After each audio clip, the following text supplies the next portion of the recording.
Muito bem, nós estamos estudando durante todo esse mês o capítulo 1º de O Evangelho segundo o Espiritismo. Uma das muitas verdades que nos revelaram os espíritos superiores é de que a lei de Deus está escrita na nossa consciência. Só que nós precisamos acessar a esta lei para que nós possamos compreendê-la e vivenciá-la. Caminho único, seguro, para que nós possamos construir a nosso caminho de felicidade. E nós precisamos de umas chaves para acessar a essa nossa consciência.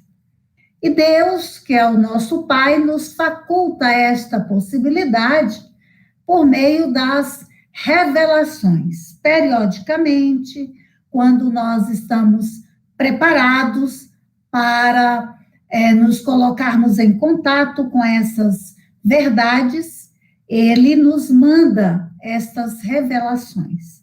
Assim é que nós tivemos a primeira revelação com Moisés, a segunda com o Cristo e a terceira com o Espiritismo.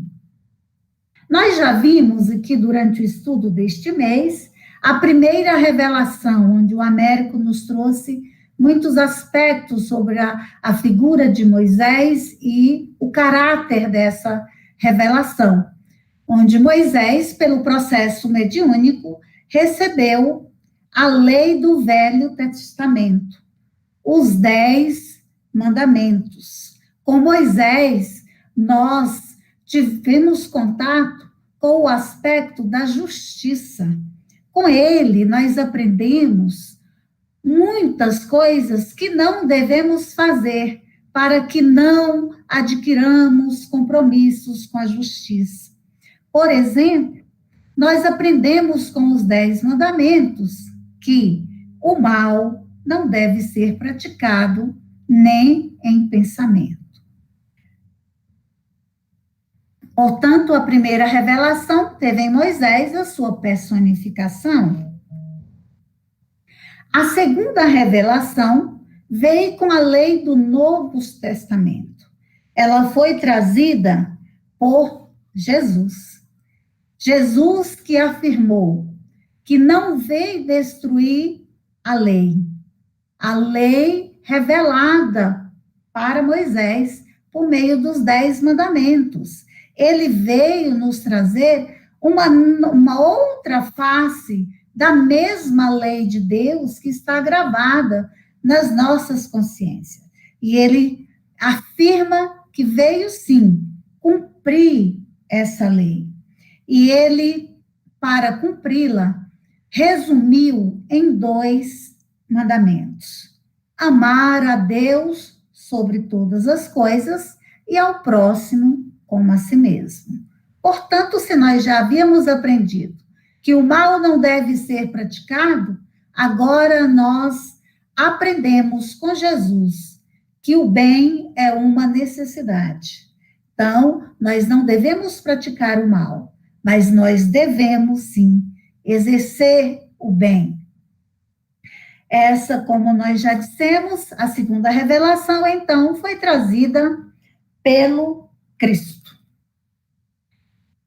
E Jesus sabia que nós ainda precisávamos de maiores esclarecimentos, de mais algumas chaves, porque tudo o que ele nos disse foi sobre a forma alegórica.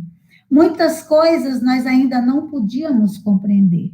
Então, ele nos fez uma promessa, que foi registrada por São João: se me amais, guardai os meus mandamentos, e eu rogarei a meu Pai, e ele vos enviará outro Consolador, o Espírito de verdade, que o mundo não podia receber, porque não o via e não o conhecia. Mas vós conhecê-lo-eis.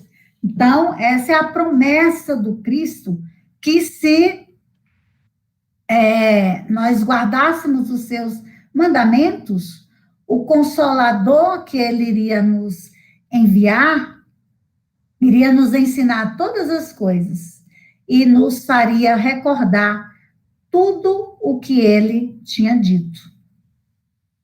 Assim é que se materializa no tempo previsto, em cumprimento à promessa do Cristo, o Espiritismo. Se materializa no conjunto de princípios e leis contido nas obras básicas codificadas por Allan Kardec, que são essas obras que estão aqui. O Livro dos Espíritos, onde nós temos todos os princípios e leis reveladas pelos Espíritos e que constituem a base da doutrina espírita. Decorrente dessa obra, ampliação dessa obra, com muitas explicações, nós temos o Livro dos Médiuns, o Evangelho segundo o Espiritismo, Céu e Inferno e a Gênese. O Espiritismo se apresenta como a ciência nova que vem revelar, por meio de provas irrecusáveis, a existência e a natureza do mundo espiritual e as suas relações com o mundo corpóreo. Essa imagem é muito significativa dentro dessa colocação sobre o Espiritismo. Essa imagem, ela é reproduzida a partir da descrição que André Luiz faz na obra Nosso Lar. Essa obra Nosso Lar é a primeira obra da série que nós chamamos Série André Luiz. André Luiz é o espírito que descortinou, descreveu para nós o mundo espiritual pela abençoada mediunidade de Chico Xavier. E aqui nós temos uma representação de Nosso Lar, que é a primeira obra que nos traz André Luiz, descrevendo a colônia com este mesmo nome. De tal forma que o mundo espiritual é mostrado pelo Espiritismo como uma coisa natural e não sobrenatural. Afinal de contas, o mundo espiritual é o mundo primitivo, é de lá onde tudo parte. Os espíritos nos revelam, inclusive, que se o mundo material poderia deixar de existir, porque o verdadeiro mundo, o eterno, é o mundo espiritual. Também o Espiritismo é mostrado como fonte de imensidade o mundo espiritual é mostrado como fonte de imensidade de fenômenos até hoje incompreendidos. E era incompreendido porque faltavam algumas chaves para esta compreensão, que, como veremos, serão chaves reveladas pela doutrina. O Espiritismo, então, é a chave com o auxílio da qual tudo se explica de modo fácil. Por quê? Porque o Espiritismo nos revela novas leis, leis da natureza, porém, até então desconhecidas, que explicam fenômenos até então inexplicáveis. E assim é que o Espiritismo se apresenta como a terceira revelação da lei de Deus. Não tem a personificá-lo nenhuma individualidade como as duas que o precederam. É fruto do ensino dado pelos Espíritos. Como se deu, então, a terceira revelação? Os Espíritos passaram a se manifestar na Terra por meio de uma multidão de médiuns. Allan Kardec descreve para nós toda essa construção, né? Ele nos explica que eram mais de 1000 centros espíritas, com os quais ele se comunicava, que os espíritos se manifestavam, e da conjunção, da análise, né, de todas essas manifestações, vinda de todos esses centros espíritas, sendo trazida por diversos espíritos, transmitidas por diversos médiuns, que Allan Kardec pôde codificar a doutrina espírita. Foi ele, então, que teve a tarefa humana de elaborar a terceira revelação. Allan Kardec era um cientista, professor, um educador, um homem de muitos conhecimentos, e se dedicou a essa tarefa, né? Foi preparado para esta tarefa, usando, inclusive, os princípios da ciência para que ele pudesse efetivar essa codificação. Coube, portanto, a Allan Kardec a missão de observar, analisar, comparar e organizar metodicamente todos os ensinamentos, leis e princípios trazidos pelos espíritos, reunindo-os nas 5 obras da codificação, às quais nós acabamos de nos referir. O Espiritismo, portanto, nada ensina ao contrário do que o Cristo ensinou. Então, nós poderíamos aqui perguntar se o Espiritismo nada ensina ao contrário do que o Cristo ensinou, será que existia a necessidade da terceira revelação? Ele não modifica nada que o Cristo veio ensinar, porque ele veio apenas desenvolver, completar e explicar de uma forma clara o que foi dito sobre a forma alegórica, como Cristo nos ensinou. Por exemplo, Jesus nos falou da vida futura, né? Quando ele disse, o meu reino não é deste mundo. Na casa do meu pai há muitas moradas. Então, Jesus falava da vida futura, mas aí o Espiritismo veio, né, e nos explica como são essas moradas, como nós temos acesso a essas moradas, que o espírito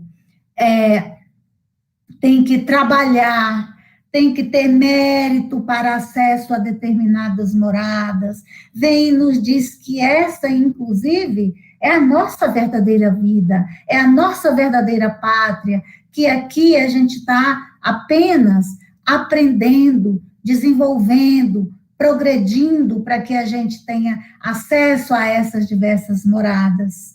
O Cristo, por exemplo, nos ensinou e nos falou que é preciso nascer de novo para que a gente alcance o reino dos céus.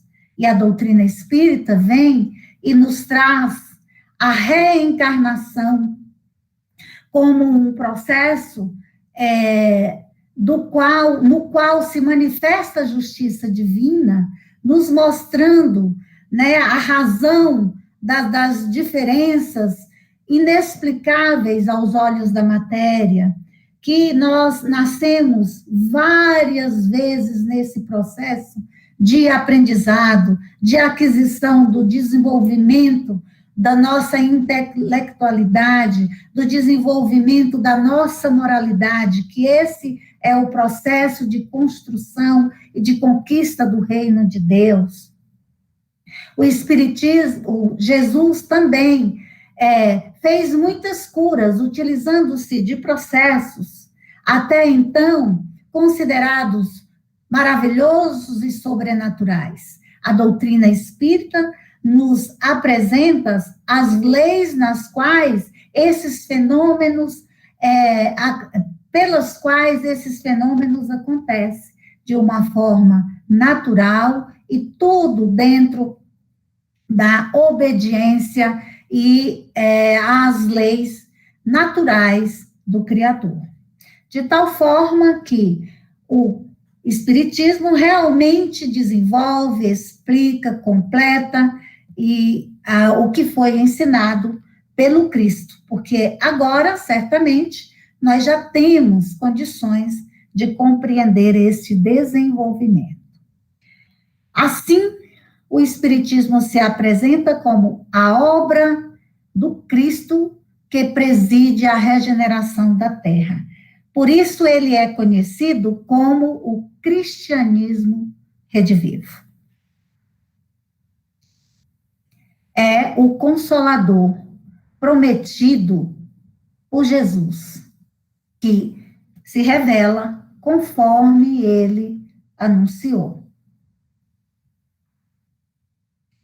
E para nós guardarmos nos nossos corações, de uma forma muito bonita, né, e verdadeira, nós buscamos, lá em Parnaso de Além-Túmulo, que foi a primeira obra codificada por Francisco Cândido Xavier, esse ícone do Espiritismo, pela sua abençoada mediunidade.